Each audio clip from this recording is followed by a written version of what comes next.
What is up, ladies and gents? It is a Wednesday night. It is Yes, it is. premiere night. It is March 30th as you're watching this live on Facebook and YouTube and Twitch. Thank you Yep. guys so much for joining us. Well Um, done.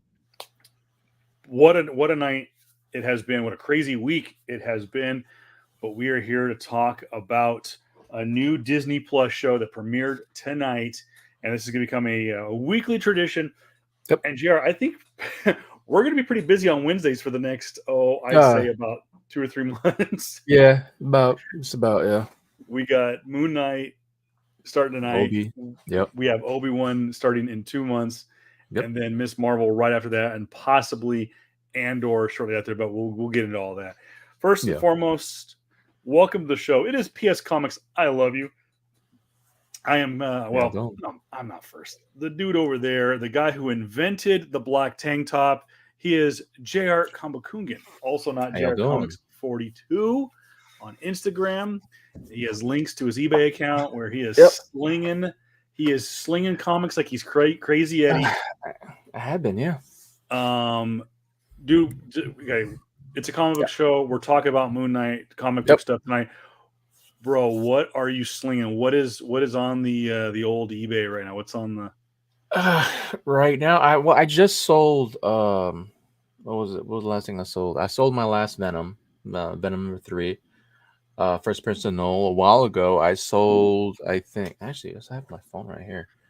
Because One second. for those of you who didn't see our show last week, Jared put on a little flex pool with some CGCs, and he mentioned that there was a couple of books that were going to go on sale quite soon. Yep. And yeah, that's and we got to do a better job. We got to get the link to your eBay account or whatever Yeah. it is you want to send people to. Yeah, I just sold Amazing Spider-Man number 4, first appearance of Silk, the A Ooh. cover. Yeah, I sold it. I sold the Teen Titans 12 first Batman Who Laughs. Just sold Something Children number 2, issue 2. That book is taking off. That Yeah. book is taking off right now. And yeah, there'll be a couple more stuff will be put out on my eBay page quite soon. Actually, I do need to get some stuff. I do need to buy some stuff. I got to buy a plane ticket because your boy is gonna be part of a wedding. And so look at you being a grown up doing some adulting things. I know my childish habits are paying for my adult stuff. so that's a good thing to have. So, but yeah, man, it's pretty cool. It's pretty fun. I'm blessed to be in a situation where I can sell comic books. And then I can, just getting some excess money to work around with it and not actually, have to worry about my actual money dippings and all that stuff. And so it's cool, man. Pretty cool. Well, like you said, we will get that link on some of our social media accounts. By the way, you guys can check out the link to all of our stuff by going. I think was it Linktree or is it Link.tree or it's Linktree? Yeah, Linktree.com. Yeah, Linktree. Linktree.com/PS Comics. I love you, and I get a link to all of our stuff, our social, the show social. That's the easiest way to get that stuff out there. And obviously he's JR wherever he's over there up there. Yep. That's Moon Knight up there. Yeah. I am Kevin Pillow at Voice of Reason 23 on all social media platforms. Except for Twitch.tv, it's True Voice of Reason 23. I screwed up. I technically have Voice of Reason 23 on Twitch. Mm-hmm. I lost the login. I have no idea how to get it back. So it's one of those things. And I am technically on TikTok, but that was if you go back to a couple of episodes ago, I talk about why I'm on TikTok. But it's not Voice of Reason 23. Do not follow that asshat. He's kind of a tool bag and hijacked my screen name. So, but I don't post anything there. It's just to watch stupid videos. I hate myself for getting involved with the TikTok generation, but nonetheless, it's funny. It's hilarious. It's hilarious. It is. Obviously, we are here to talk about Moon Knight episode number 1. Mm-hmm. And I think it's no secret that especially you, Jay, because you read the book, right? Did you read the Moon Knight books or no? The 2016. I did kind of have a slight foray into, like, seeing a little bit of the original Moon Knight. Yeah. But not. I'm not a huge fan, but I do know my way around, like, the more recent knowledge of, like, or the more recent fiction of Moon Knight, though specifically the one that came out when they not rebooted. I guess you could say rebooted. Yeah, the 2016 iteration where you have Mark in New York, and he was actually being held in a asylum. And so that one, that's the one that I knew. And then from that one, I do know that he's had a couple run-ins with other Egyptian gods and all that stuff, man. But yeah, it's a definitely a trippy book. I do know the character has a long, fascinating history with DID or dissociative or what's it called again? Yeah, I was Dissociative just trying to something disorder. find dissociative identity disorder. There you go. Yeah. A little bit of background on our titular character here, Moon Knight, aka Mark Spector, aka Stephen Grant, aka Jake Lockley, and we got to introduce to at least two of the alter egos of Moon Knight today. First appearance was in Werewolf by Night, number 32, back in August of 1975. It was created by Doug Moench and Don Perlin. He has affiliations in and across the Marvel Universe, teaming with, well, the mainstream Avengers, the Secret Avengers, the West Coast Avengers, the Defenders, the Marvel Knights, Heroes for Hire, the United States Marine Corps, and Force Reconnaissance. But the one I left out, JR, on purpose, and I think this is something that a lot of fans are hoping for, is that he also has an affiliation with a team called the Midnight Suns. And that is important because, Jared, this is something we are definitely going to talk about, not only in this series, but going forward, now that we've seen certain characters coming to Disney Plus in the form of the Defender saga, which is Jessica Jones, the Punisher, Daredevil, Luke Cage, and Iron Fist, as well as Agents of S.H.I.E.L.D. I think every Marvel TV show is now under the Disney Plus umbrella, with the exception of Cloak and Dagger, which I believe still has exclusivity on Hulu, which is a Disney. Yeah. What's that? Well, yeah, it was Freeform, right? Freeform, but I think it's now. I think Freeform is technically. I think after the merger with Fox, when Disney bought out Fox, I think I'm not 100% sure. Don't quote me on this, but I think Freeform went away and it was folded into Hulu. But I could be wrong. But that's pretty much where I found Cloak and Dagger. But The Runaways, which was a Hulu original, is on Disney Plus. Yep. But nonetheless, Midnight Suns. Correct me if I'm wrong. Moon Knight. I guess I could click on the link, but it's Moon Knight. I definitely know it's GR, Ghost Rider. Ghost Rider. Yep. So here's the, and of course this is Ghost Rider, Johnny Blaze, Doctor Strange. Yep. Let's see. Blade. Hellstrom. Morbius. Yeah. The Werewolf by Night. Johnny Blaze. I said Blade, like JR said. Iron Fist. Yeah. The Punisher, Man Thing, Dr. Voodoo. I thought there was a Wolverine attached to it. I don't know if it was. Wolfie's son, his first son. Well, here's, according to Wikipedia, these are the members of the Midnight Suns in their entirety: Caretaker, Vengeance / Detective Badino, Hellstrom, Santana, Scarlet Spider, Jennifer Cale, Morbius, Werewolf by Night, Danny Ketch, Johnny Blaze, Doctor Strange, which I believe is the new Sorcerer Supreme, isn't it? Or is that someone else? Well, spoiler alert: Strange died in the more recent thing, and so the new Sorceress Supreme, who is an older character, she was a love interest in Doctor for Steven a while ago, dude. Like her first appearance was like in 70 something, dude. I forgot her name. Yeah, for the longest time too, when I saw that out there, and I thought they were like, they were gonna kill her, right? The way that when I saw the covers of the books, I'm like, oh man, are they really gonna put freaking Captain Marvel as as Sorcerer Supreme? Like what the hell? Yeah. Because the person who's been drawing is Campbell, right? And Campbell, a lot of his white females, right, with Yes. blonde hair, they look very samey. Yeah. And so Obviously, the Mary Jane is very distinct with the red hair, yeah, and that is Marvel's.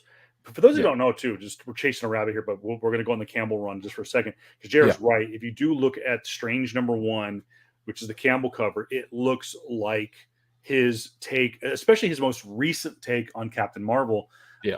from about 3 years ago. Not even, yeah, like two Well, years ago, even, dude. yeah, It's but crazy. I went back because I remember the last time I went to WonderCon, which by the way is just around the corner. Hmm. I think it's not this week, but the following weekend. Next week, yeah. Are you still going or no? No, Okay, I can't. I bought something recently, and I'm like, shit, I won't be able to go. yeah. Yeah. So, and yes, don't adjust your television screens. Jr. and I are twinsing today. Though I think he's got a few years on me, but I'm working on the pythons. So. Anyways, yeah, you're right. It did when you pointed that out last week. I think I flex pulled it a couple of weeks ago, Yeah. and you mentioned it when she was kind of like, "Oh, he kind of ruined it for me," but not. I'm just teasing. It did. It very harkened back to his 2019 Captain Marvel run. There was a version of Carol that he did that was like, yeah, it kind of looks the same. Yeah. But going back, I don't see unless you again. Black Cat, Topaz, Blade, Hannibal King, Iron Fist, Elsa Bloodstone, Moon Knight, Frank Drake, Punisher, Man Thing, Dr. Voodoo, and the Darkhold Redeemers, which is, and I still don't see any. Was Nightcrawler ever in that? Well, part of that team? I did not I see don't recall. Nightcrawler. Okay. But so I think though there is a video game coming out Yep. that features the Midnight Suns. Yep. And actually, I think the game is called Midnight Suns. Midnight Suns, yeah. SUNNS. And I think Yeah. there is a version of Logan in that game, which that game Yeah. is sick. Yeah, I think we did cover that. It did feature Satana in that one as well, I think. Or it was another character who was supposed to be a demon, and you are the child of that evil antagonist. And so I think that was whatever him. I don't know if you recall it. Draken or Dakin, that's what I'm thinking of. Yeah, okay, that's okay. I was trying to wonder who we were thinking of. Yeah. But nonetheless, so going back to Moon Knight, that's kind of your thing. And like Jared mentioned too, he does suffer from dissociative identity disorder. The main alter ego to Moon Knight is Mark Spector. His comic book kind of backdrop is he served as a Marine and briefly as a CIA operative before becoming a mercenary alongside his friend Jean-Paul Duchamp. Let's see. After fighting Bushmen and being left for dead, a mortally wounded Spectre reaches Al-Ruin's recently unearthed tomb and is placed before a statue of the Egyptian moon god Khonshu, which we did see in tonight's episode. Yep. Spectre dies, then suddenly revives, fully healed. He claims Khonshu wants him to be the moon's daughter. Wants to be the moon's knight. Yep. He is much like what Kevin Feige said in the D23 presentation was he might be crazy, or he might be possessed by the moon god Khonshu, or he might be crazy. So yeah, I love that, and we'll get right into it. We get introduced both to Ethan Hawke's character and Stephen Grant very early on in the show, and you get to go into Stephen Grant's room and see that he obviously suffers from some kind of insomnia or something like that, and maybe like a sleepwalking. Did you understand at first? Did you understand? Again, we're getting into spoiler territory. If you haven't watched this episode, moving forward. Yeah. Did you understand the sand around the bed at first? I did. Okay. It took me when he came back, and I was like, oh, he wants to see if he left. Yep. And again, it kind of threw me off that the character was British. And then didn't we discuss this, that Oscar Isaac, who of course plays Poe Dameron in Star Wars, as well as our our antagonist, or our protagonist rather, in the form of Moon Knight. Yep. Where is he actually from? What is he? Is he actually British, or No, he's American. He's an American actor, but he was actually he's Latino. He's actually born in South America. I just forgot exactly where. Oscar Isaac born Oscar Isaac Hernandez Estrada in Yep. Guatemala, to There you go. Guatemalan Wow. parents and a Mhm. Cuban father. Mhm. But he was raised in Miami, Florida, Yep. which of course. Yeah. Yeah. Um, So yeah, but yeah, I mean, Oscar Isaac, he is. I loved him ever since he was Poe. Man, he was a versatile actor. he's great. Him and Paul, like his more recent stuff, Paul Atreides. People also tend to forget that he was freaking he was I forgot the mutant's name, but he was in He was, speaking of yeah ancient Egyptian yeah comic book me, characters, yeah he was Apocalypse. he was Apocalypse. There you go. Yeah, in X-Men 3. And so it was crazy to see him. I know that he's always actually been a fan going to comics. He's been a big fan of like nerd shit too, because he's said before he wants to play Solid Snake, which is American Solid reference for video game guys like myself.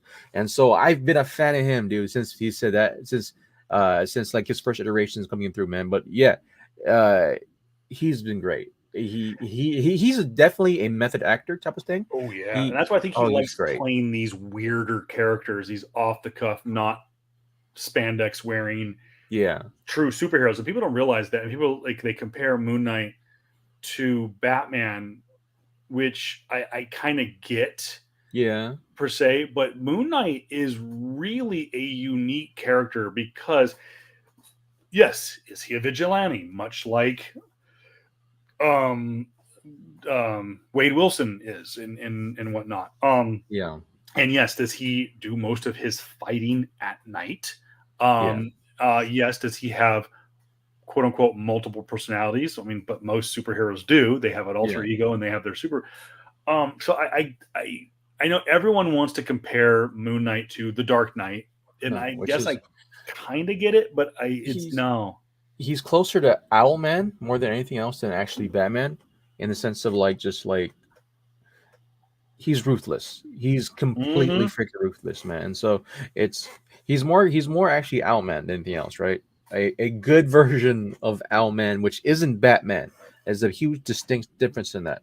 And yeah, I'm enjoying the episode. I actually enjoyed the episode myself.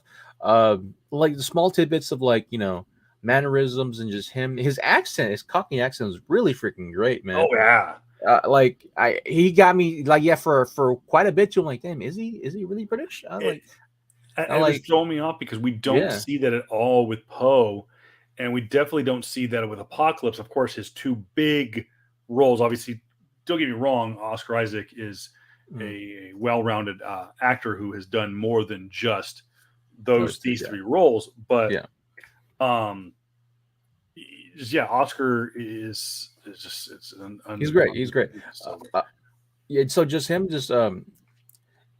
going on like I have to make this known. Like we have an American actor, of course, American, yeah, actor, and trying to do a British accent, because for a long time we've had British actors, right? A lot of the MCU is British actors trying to do American accents, right? And we could definitely tell the differences in Cockney accents. We could definitely tell the differences in Strange not having a full New York accent, right? He's not upper class New York. He's very much, you know, you can tell the difference.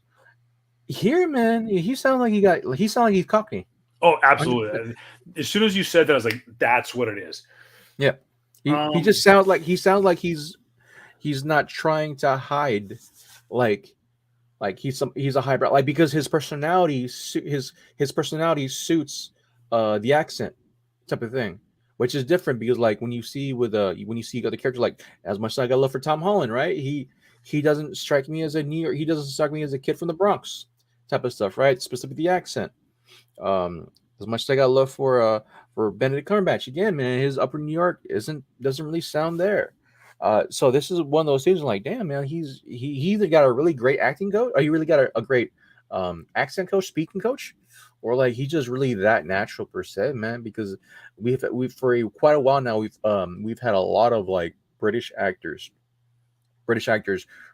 really trying to do like semi Bostonian accents, right? Yeah. But not like like not full on Bostonian, just like early Bostonian accents. I'm like, okay, cool, it's there, and it's passable, man. But it just doesn't. There's a level of like a level of believability is kind of like just touched on a little bit. It's hard for me to believe that.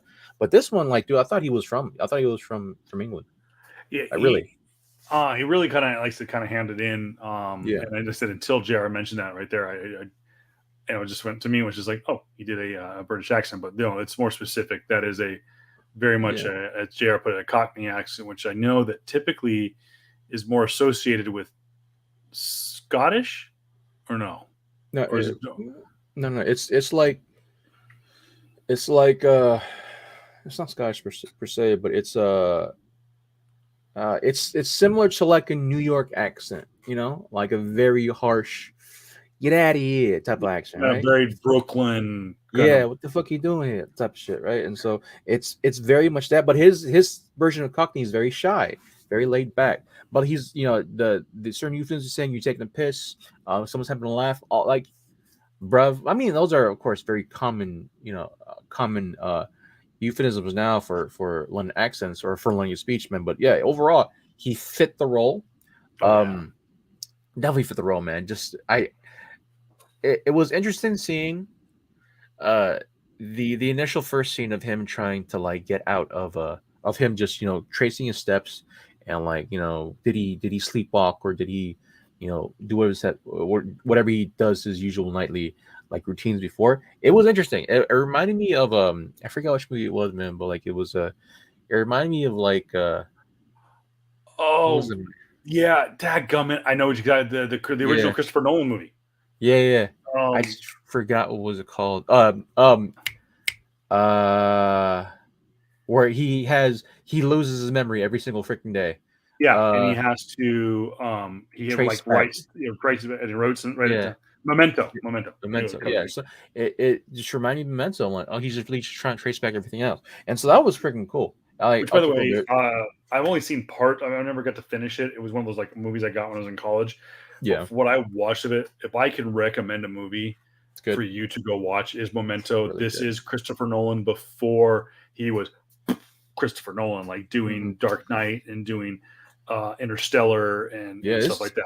this is Christopher Nolan when he was young, up and coming, hungry type of guy that didn't really have a budget, and so he had to make stuff work without a He had budget, and so it's really shooting really without a interesting. Yeah, permit and shooting around New yeah, York without a permit and stuff like that. So, yeah, man. um, the one of the most intriguing things, and it's what I love about Marvel. Oscar Isaac, big actor, Mm-hmm. but he fits the genre. He fits this. He did Star Wars, like he said. He did Age of Apocalypse. Mm-hmm. So he's doing Metal Gear Solid. He actually, by the way, this will be his third Marvel character Mm-hmm. um, to be done, not in the MCU, though we do know that I think it's only inevitable that technically the X-Men universe will be considered canon in the Marvel Cinematic Universe, making his Apocalypse canon. Mm-hmm. But he did play a third Marvel character, and people forget he is the voice of Spider-Man 2099. Mm-hmm. We saw at the end of Spider-Man Into the Spider-Verse, and of course will be a big part of Across the Spider-Verse, the sequel coming out, I think, later this year or next year. Next year, I think. Next year. I think the biggest thing is, so you get a guy like Oscar Isaac, but he's kind of already in the genre. He's already in the genre. I thought Big Get was a guy who never in a million years, I think, would do this kind of content. And that's Ethan Hunt. Or Ethan, Yeah, I'm sorry. Ethan Hawke. Ethan Hawke. Ethan Hunt is Tom Cruise's character. Which, well, by the way, spoiler alert. No, it's not really a spoiler alert. Rumor has it, because Mission Impossible is done, Tom Cruise has been signed to Marvel. Really? Yes. Interesting. I honestly think with the multiverse being a big aspect of Phase 4 and Phase 5, is that I think Tom Cruise will finally get to play Tony Stark. I mean, that's interesting, but at the same time, can they afford him with someone else? Because I think too is there's the rumor I read, just sidebar real quick, is that he came attached with a project, so he might be pitching something to Marvel that he's going to act and produce, maybe. And those don't forget too, what's the beauty about getting this show done? And I gotta say, the budget in episode 1 of Moon Knight, I know that Kevin Feige has said that they were going to do movie level budgets with these Disney Plus shows. Is Oscar Isaac has money vested in this show. He is an executive producer of Moon Knight.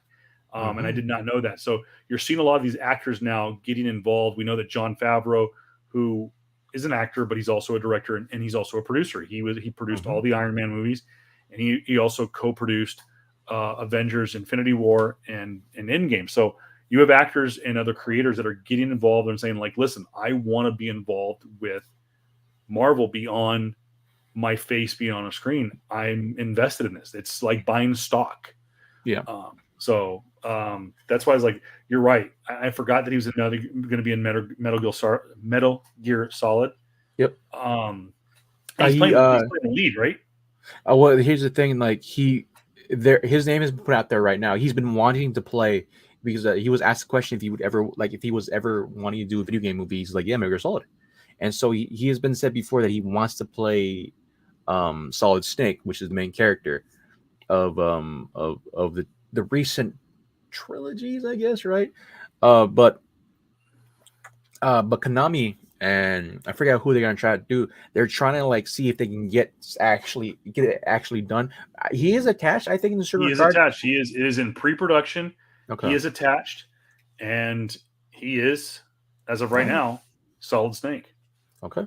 So that, which is great to hear, because if you see any type of like I think it was Boss Logic, right? He who put up a mock-up again of him, but like it was during a trailer for Dune, right, where he's in that armor, right? He's also in that. He's in Dunes, right, as Paul Atreides Sr. And Leto Atreides, sorry. Paul is the son, Leto is the father. But he's in that movie, and Big Boss did a mock of him, right? And he put an eye patch over his eye. It looked into like another character named Solid Snake. And so I mean, if Oscar Isaac is gonna be in it, great, dude, because they got a good guy to do it. I saw the training that he put through his body for Moon Knight. It looks great. It looks really freaking good. Oscar Isaac is like the nerd fan of like gaming culture and comic culture turned into an actor, and I'm here for it, dude. I'm freaking here for it. What else was really struck me out of the show? But yeah, I will say that you definitely see the budget, like it's a big budget type of thing in this one, but I feel like it's too clean. I think that was one of my biggest gripes about it, is like, you see the budget and they really, really, show you that, okay, no, they're gonna put money into it, right? To the point where like it felt too clean to me. Fast forwarding into the episode, after he has these jumps, right? These jumps in times. We find out that we find out that the way that's being filmed, it's unreliable narrator, specifically with Stevie, and so he jumps to some off-place village, right, where he breaks his jaw. Like Austria or something like that, like Switzerland or something like that. Yeah, right.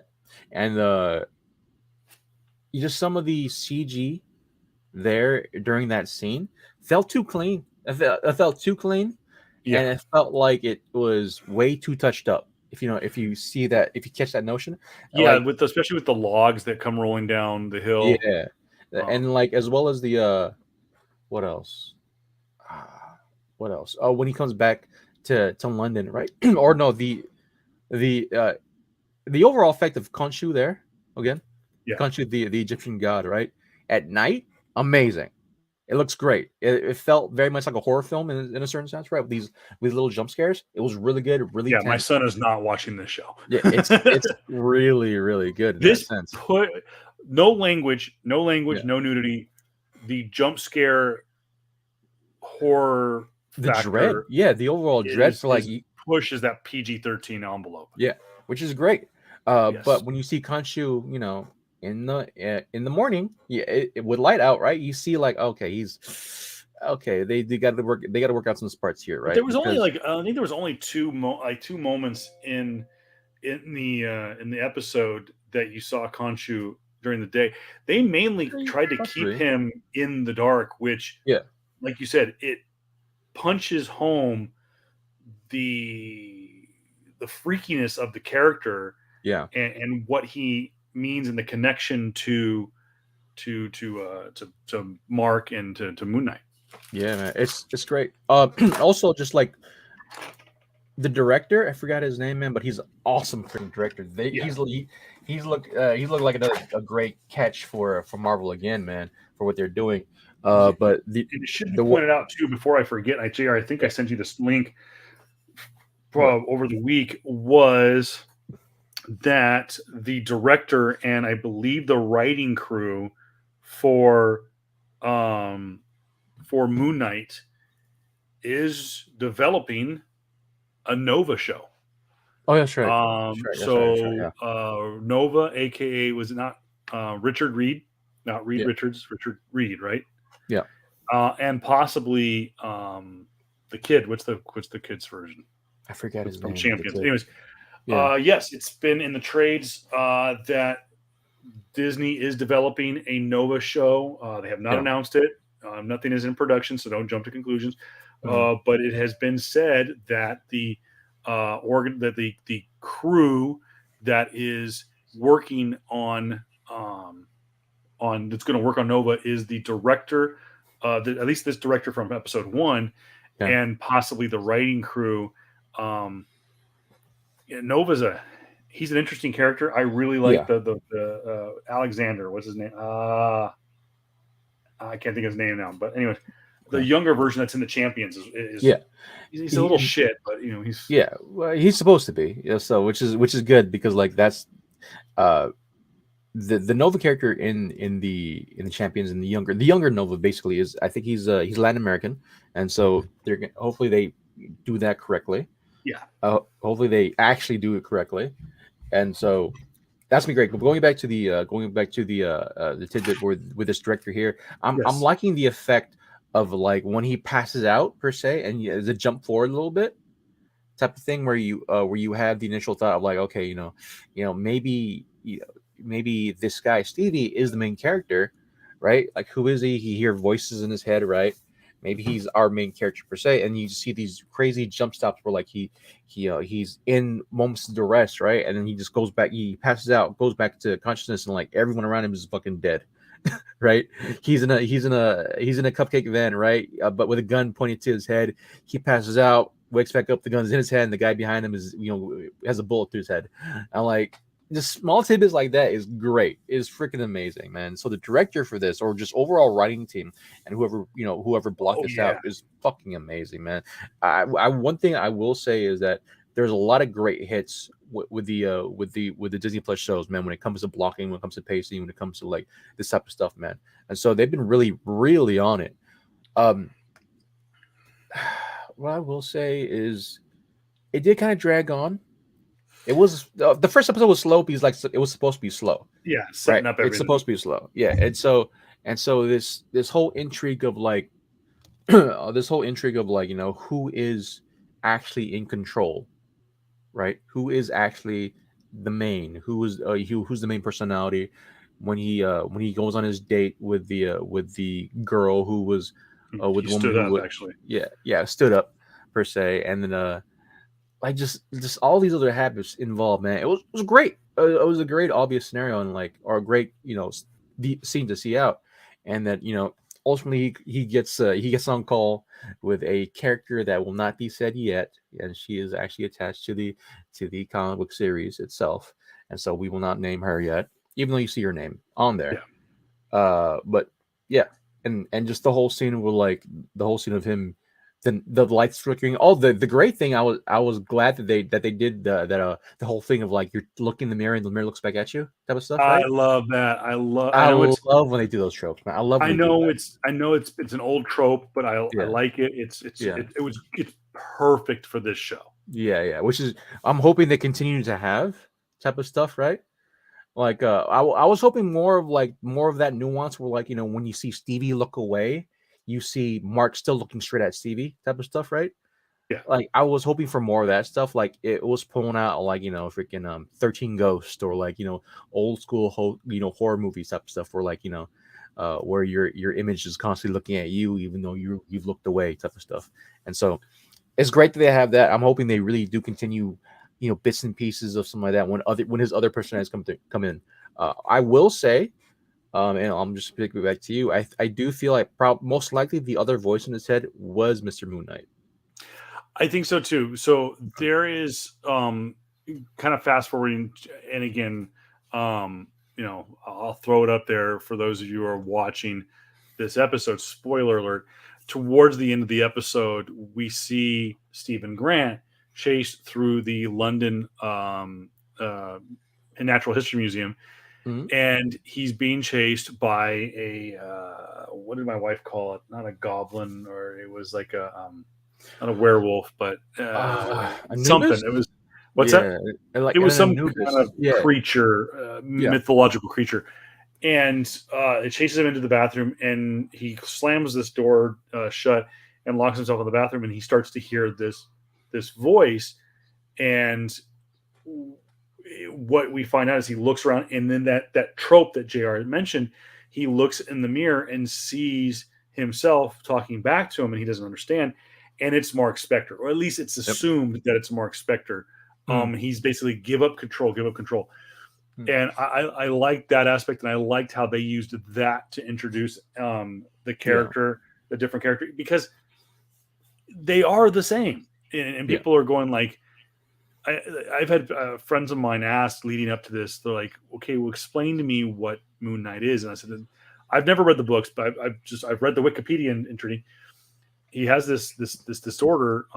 He does suffer from schizophrenia as well, and um, he hears voices in his head. And like I said, Jared mentioned is we assume throughout the show, Stephen Grant, when he is Stephen Grant, is hearing the voice of Mark Spector wanting to be let out. So, but this is what's kind of cool is Kevin Feige kind of teased this in the initial pitch at D23 in 2019 Yeah, was we don't know if he's truly possessed by the moon god Khonshu, or is he just crazy? yeah, And I think that is what's so simply put, because it is pretty much the what's the word I'm looking for? Kind of the bullet point to this show is does Mark Spector think he's Stephen Grant? Does Stephen Grant think he's Mark Spector? Is it two yeah, different people? Is it voices yeah. in your head? It's gonna be a trippy show, Yeah, bro. one of the best things to that actually is that for those of us who read the 2016 iteration of Moon Knight, man, when he was in New York, he was caught in a sandstorm.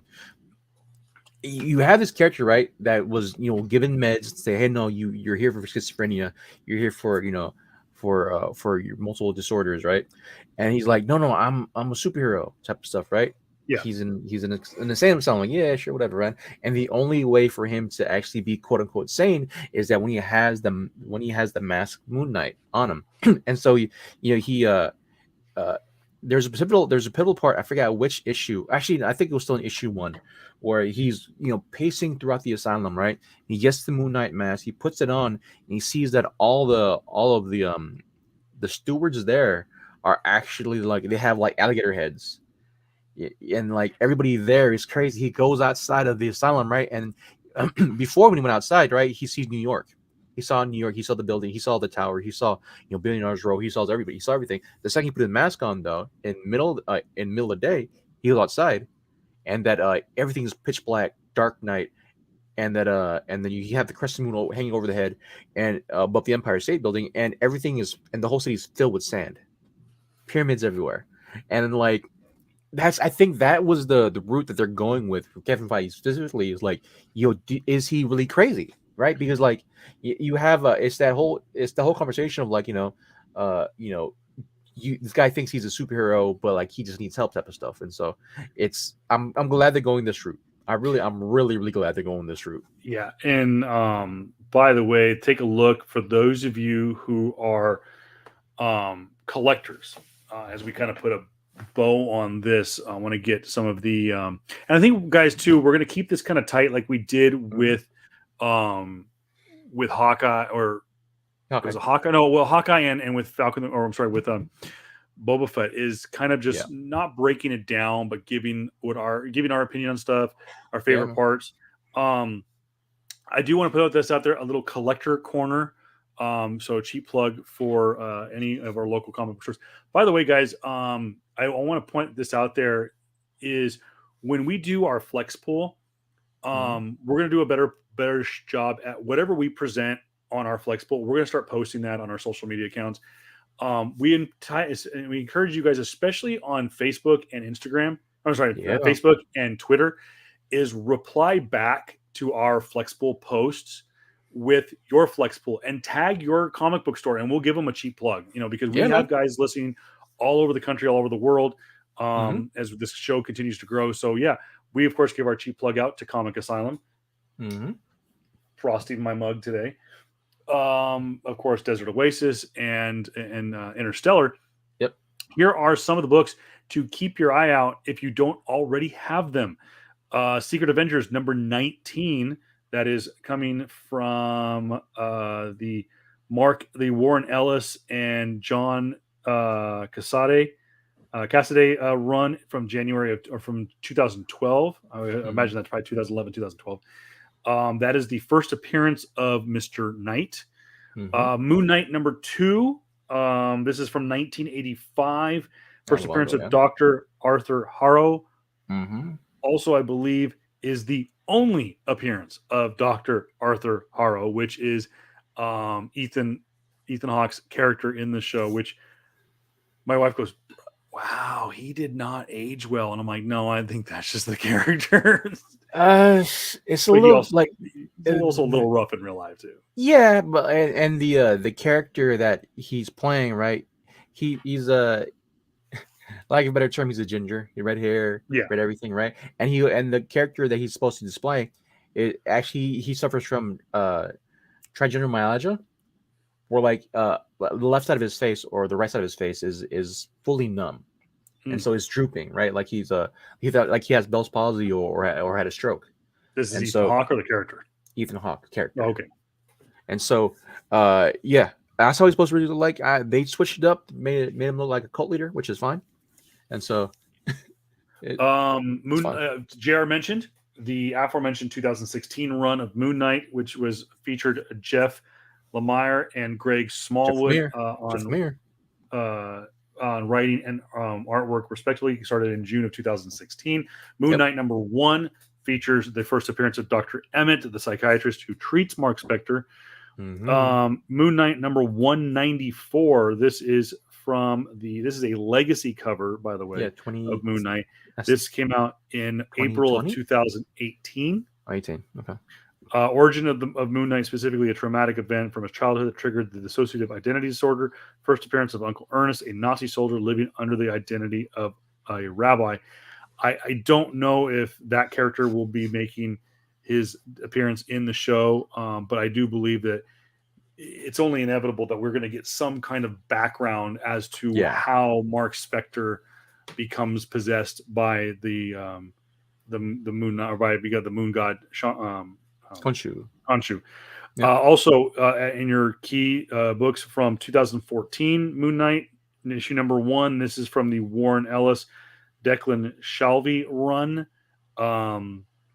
This is This is when Mark Spector assumes the moniker of Mr. Knight. It's not the first appearance of Mr. Knight. It's when he takes on the moniker. Some other key books moving right along. First team appearance of the Helipians, ancient Egyptian gods, Horus, Osiris, and Isis. There is one of the characters is rumored to appear in the show. This that's from Thor number 239. Marvel Spotlight number 28, first solo Moon Knight story. Mystic Arcana Magic number 1, that is from 2007, is first appearance of Amut, the main. I'm sorry. Amut. Yeah, but yeah, before you start butchering more names, that's a character that's also going to. She's already been referenced in the show. And then Moon Knight number 3. From the 2016 run, Moon Knight number 3 from I think it's the volume 2, Moon Knight number 1, volume 1, first ongoing Moon Knight series. By the way, I have it. Already lost me. What's that? Yeah, volume 2, volume 1, volume 2 verse volume. Well, 1. But yeah. Well, that's the way that Key Collector has it. But this is the book. Oddly enough, this probably a lot of people, you're going to want to look in that book. Let me see if I can take the blur off. This is a very important. I want to make sure to point this book out because the what I've heard about it, and don't mind the construction in the background. This book is not as rare of a book as people think it is. And of course, it does show the different characters on the front cover. It does show the cabbie, the Marine, and the socialite on the cover. And I think it is the very eccentric Stephen Grant is the quote unquote ladies' man in the comic books. That's what JR was mentioning earlier when he says that one of them is kind of like a billionaire playboy. But which is supposed to be Stevie, which is the character that we originally saw. And so that's the reason why it's kind of tripped me out. Yeah. And I think that they said that too, that the reason they went this direction with Stephen Grant is I think I've read somewhere too that they didn't want, because his portrayal in the comic books was very similar to that of Tony Stark, that they didn't want there to be. And I think it actually plays better this way. I like him with this kind of schizophrenic kind of I don't know what I like his portrayal in episode 1. I liked what it was. I think it plays better than him being as some kind of like ladies' man that he is in the comic book. Well, the thing about that though is that eventually he's going to be that, because like we have to remember that when the girl said when he asked her on a date, that was definitely a different personality. So it's there. Are we getting multiple personalities of Stephen Grant in himself? That's what I'm saying. We don't know particularly, because Stephen Grant's supposed to be the rich billionaire that funds everything for Moon Knight. But from what we saw from the Stevie that we got, it's not. And so again, I'm wondering if it is possibly another iteration, maybe Mr. Moon or Mr. Knight, or maybe it was just another yet to be announced personality, identity in Inspector's inside. That's currently Inspector's mind. So that's the thing. So they're definitely throwing off Moon Knight fans who've had some recollection of the comics with that, and so we'll just kind of see how it goes. I'm intrigued. Jared, what would you say like your favorite part of the episode? Probably the build-up at the end.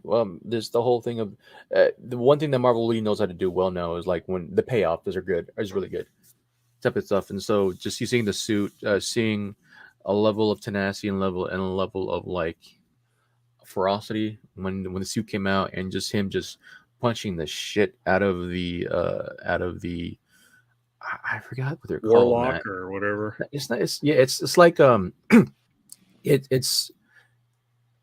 Man, my Egyptian is horrible right now, or my because I remember what they used to be called. It's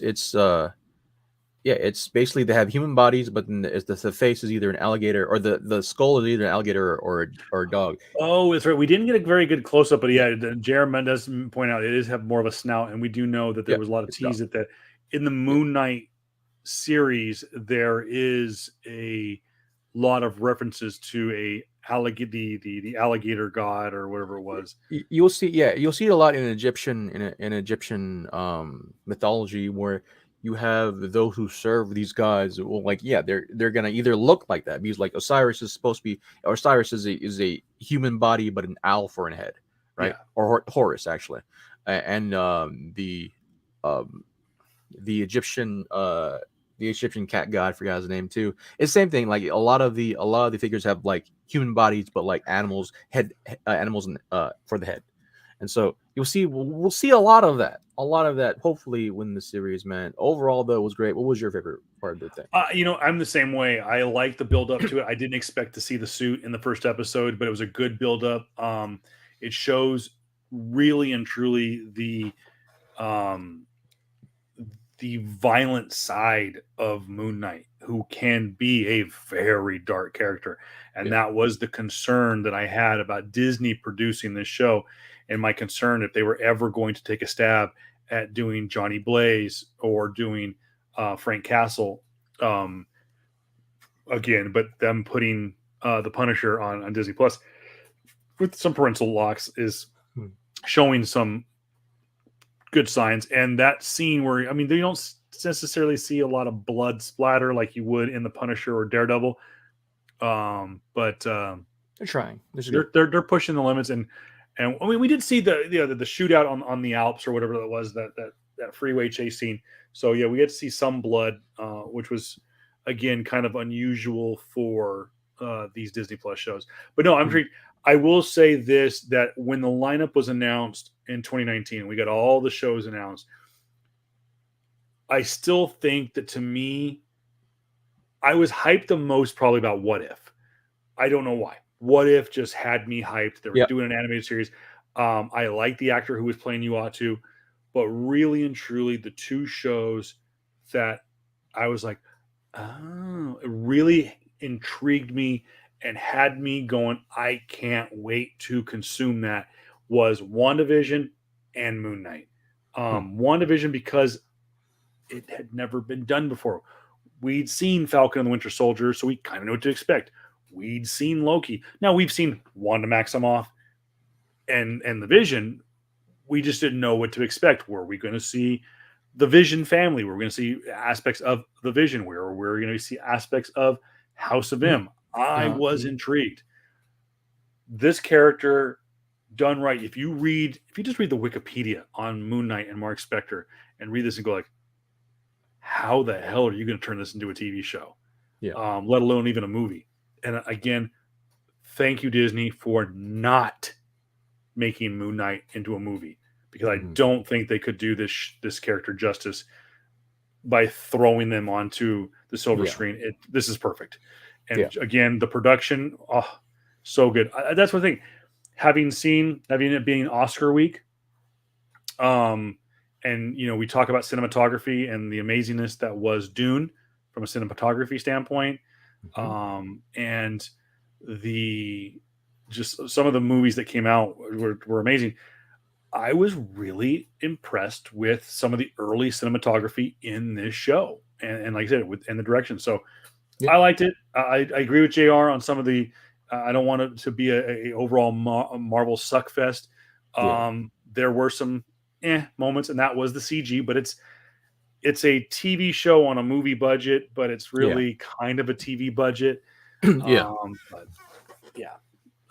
enjoyed it. But I would say the final scene was my favorite. My second favorite would be probably when he comes to, for the lack of a better term, we're going to call it the Alps for right now, in that Swiss town, and he's having that initial conversation with what do you call it? The invisible narrator. Unreliable narrator is the narrator in his, basically the voice in his head. The voice in his head. Of course, the voice in his head that's telling him what to do is Khonshu, if I'm not mistaken. Oh, I thought that's who they gave credit to, but no, I like that whole interaction, that whole lead up with that initial when he comes to and he's like, Mhm. wait, where am I? And he's having that initial conversation or interaction with the voices in his head. I really enjoy it. Yeah. Real quick before we wrap things up, of course, you can find our show as you can scroll there on the bottom. Apple Podcasts, Google Podcasts, Amazon Music, Spotify, Anchor.fm, and iHeartRadio. We appreciate it. Leave us some reviews. And of course, don't forget to check out if you're listening to this down the road, you can check us out. Also, you can watch the show live on Wednesdays at 8 o'clock on our twitch.tv channel, twitch.tv/PS Comics I Love You, or twitch.tv/True Voice of Reason 23. You can also watch us on Facebook Watch on our Facebook page, PS Comics I Love You, and of course on Twitter at PS Comics I Love the letter U there. Mhm. We will address the elephant in the room that went on this past Sunday with the Oscars. There's so much to consume about the Oscars, not just the Chris Rock, Will Smith situation, but some cool movies won awards. I know it's a get on your knees and worship the ground these actors walk on kind of self-congratulatory fest, but some good movies won awards. Yeah. And there were some performances that need to be talked about. I think most specifically, the big winner. Obviously, the big winner was Coda, but the large winner was Dune, which fits right into our genre. We'll talk about that. I think we're going to squeeze in an episode this weekend. Yeah, fingers crossed that JR's health and mental wellness holds up. It's been You've been exhausted, bro. It sucks, dude. Last freaking week. I will say this for last thing on my end. Fuck Will Smith. I'm not going to disagree with you. By the way, for those of you who live here in the Coachella Valley, Chris Rock will be performing at Fantasy Springs. It's not we are not affiliated with Fantasy Springs, but he is performing on April 8th. Yeah. If tickets are still available, go see him. Yeah. I will say this. Forget the Oscar situation. Everyone who's been shitting on him all week, he's a funny guy. Chris Rock? Chris Rock. I've always been a fan of it. Chris Rock, I enjoy Chris Rock. I enjoyed Robin Williams and so Chris Rock is really what got me into going backwards, got me into Eddie Murphy, and got me into Richard Pryor. He's one of the OGs. He's one of the original kings of comedy, man. He not even from that aspect of like just comedy. Don't hit somebody because you can't take a fucking joke type of thing, right? And that's his fucking job, right? That's one thing. Bro, you're a bitch. Period. You hit the guy who talks about your wife and the guy who's fucking your wife. Good job. Good fucking job. There were some great memes that came out. And by the way, segueing, one of the reasons why I follow wrestlers on Twitter is because A, it's WrestleMania week, and B, that was some funny shit on Sunday reading wrestlers critique Will Smith's bitch slap. That was some of the funniest stuff I've ever read in my life. If you have a chance, go back to Twitter, find a wrestler. Mick Foley was on fire. Hurricane Helms was on fire. Sean Waltman, aka X-Pac, was on fire. So many guys were just roasting him. It was funny. It was hilarious. WrestleMania week, it's going to be huge. We posted some stuff online. Go over to our Facebook page and comment with your top 10 favorite WrestleMania matches of all time. I'm gonna leave it with a hot take. And go for it, bro. I apologize. I'm gonna say this, man. What Will Smith did is the exact same fucking energy that Kanye West did with his ex, and y'all don't want to fucking realize it. It's the exact same fucking energy. It's the exact same energy of toxic masculinity, right? But then what Will Smith did it because he's still with his wife, right? His toxic fucking abusive wife who talks about her exes and wanting an open relationship even though he didn't want it, right? He it's the same fucking energy, dude. It's the same toxic masculinity bullshit that people have been peddling and that they fucking hate, but they agreed to this one because he's protecting his wife. Fuck out of here, man. Fuck out of here. It's the exact same thing with Kanye West. What Kanye West has been doing to fucking Kim Kardashian, bro. This is Jared Soapbox. No, get the fuck out of here, man. Like, you want to crucify Kanye West, which you should, right? But not crucify Will Smith, like, which you fucking should, man. It's the same fucking energy, bro. It's the same thing. Both are inexcusable. Stop it, because this whole fucking horrid, this whole fucking fetish, women's fetishes of like, oh, I want a man to fight for me. Fuck off of here, dude. This ain't the fucking 1400s where guys fucking die for your honor. Get the fuck out of here, man. Well, like I said, I want to get into it, but I want to get into it, and it being late on a Wednesday. We have a whole show just on him. I will say this: if you have an opportunity, go search out what Kareem Abdul-Jabbar had to say about it. Very poignant. Our good friend Kanisha, Jim Carrey. Oh my God, Jim Carrey's take. Jim Carrey's, it was great. Yeah. Also, there was a great take. If you follow her on Facebook, she's a great follow, because if you're any kind of nerd, you should be following her. I want to get her name right. Janisha Adams Ginyard, of course, a friend of the show. I say that just for some rub, just kind of get that professional rub on our show. But no, Janisha, I've met multiple times at Comic-Cons, and she's a super cool person. Lives right here in Cathedral City in the desert. And of course, we know her as the stunt double. Stunt actress. She was the stunt double to Okoye. She was one of the Dora Milaje, both in Black Panther and Black Panther 2 and Falcon and the Winter Soldier. Yep. And she is a super cool person who does a lot of great charity work. Find her on Facebook. She's worth the follow. She had a hot take on the whole situation. Worth the follow just on that. But again, we'll talk about that. We'll talk about WrestleMania. We'll talk about all kinds of stuff. We'll talk about Ezra Miller. He had a rough week. Miller, dude. He has the habits too, man. What the hell, bro? Hey, and you heard it here. JR has got to do some adulting this week. Head over to his Twitter page, also not JR Comics 42, and Instagram page. Instagram page. I apologize. Instagram, also not JR Comics 42, and I believe the links are there for his eBay page. He's got to go Are you going to be in the wedding or just going? Yeah, I'm a groomsman. He is a groomsman, so support his adulting and buy some of his comic books. And I tell you one thing: if there's a dude's books that you want to buy, it is JR. He's just like the rest of us. He takes very good care. He buys smart. He CGCs smart. And he sells smart. So they're not going to be ridiculously overpriced. They're going to be fair market value.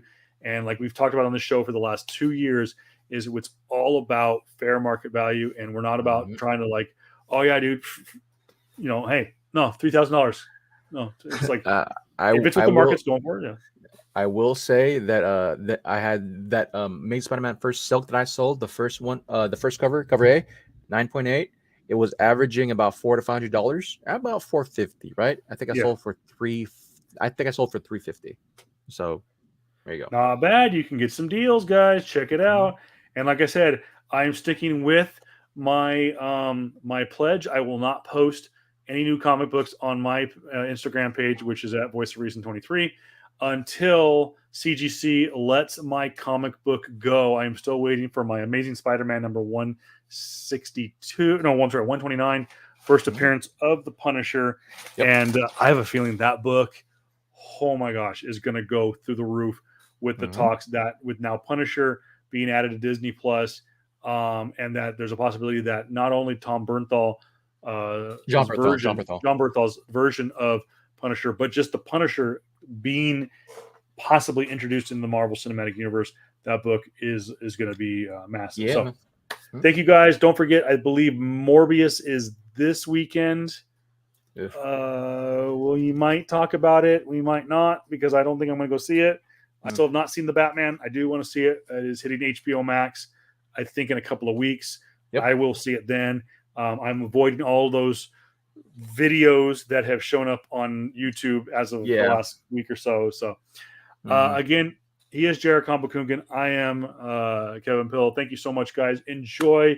Go out there, support Disney Plus, support Marvel, support Moon Knight. This is a great show. We can't wait for episode 2 next week, and we'll be right back here next Wednesday talking about it. and I cannot wait. So thanks, guys.